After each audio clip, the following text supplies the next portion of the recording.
સુરતના નાસિરનગરમાં ડિમોલિશન મુદ્દે સસ્પેન્સ હજી પણ યથાવત છે। પાલિયા ડેવલપર્સ માટે આ ડિમોલિશન કરાયું હતું તેનો આરોપ લગાવવામાં આવ્યો છે। પાલિયા ડેવલપર્સના પ્રોજેક્ટ માટે આ રસ્તો હોવો જરૂરી હતો। રસ્તા મળ્યા સિવાય પ્લોટની કાયદેસરનું સર્ટિફિકેટ નહોતું મળવાનું। બિલ્ડરનો રસ્તો સાફ કરવા મકાનો તોડ્યા હોવાનો આરોપ છે। તંત્ર, પોલીસ અને બિલ્ડરનું એક ષડયંત્ર હોવાનો દાવો છે। પ્રોજેક્ટને મંજૂરી ન મળવા છતાં કામગીરી શરૂ કરી દેવાઈ હતી। રોડ ન હોવાથી કોર્પોરેશને પીવીસી આપ્યું નહીં, પરંતુ કામ ચાલુ કરાયું છે। સમગ્ર કેસની તપાસ 6 સભ્યોની હાઈ પાવર કમિટી કરશે। આ કમિટીમાં 2 ડેપ્યુટી કમિશનરનો ઉલ્લેખ કરવામાં આવ્યો છે, તેમનો પણ સમાવેશ થશે। જવાબદાર અધિકારીઓને બચાવવા માટે કારસો રચાયો હોવાનો પણ દાવો કરવામાં આવ્યો છે।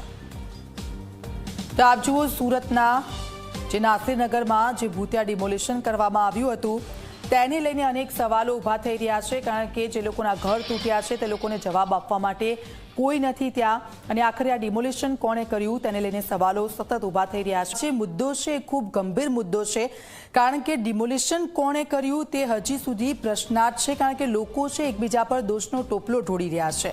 કોઈ આ બાબતની જવાબદારી લેવા માટે તૈયાર નથી, અને આ જગ્યા પર ડિમોલિશન કરવા માટે કોણ ગયું હતું?